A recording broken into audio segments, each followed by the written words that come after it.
আমার সাইদ ভাইয়া অনেক পরিশ্রমী লোক।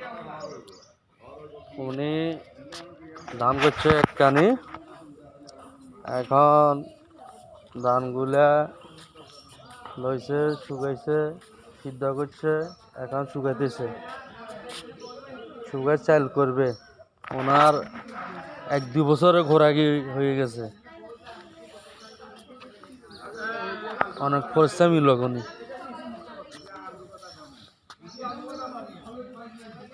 অনেক দান করছে, অনেক দান।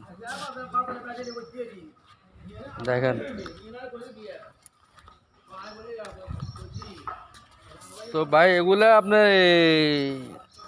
হুয়ে টুয়ে দান গুলা চুরাই গরিব গুঁইয়ার কি খাওয়াবেন নি? কি ভাইয়া আপনি গরিব গুঁইয়ারে খাওয়াবেন নি?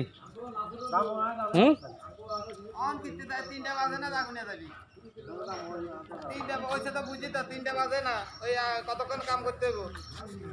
কই এগুলা সেল করে আল্লাহ বাস্তা খাওয়াবেন নাকি মানুষের?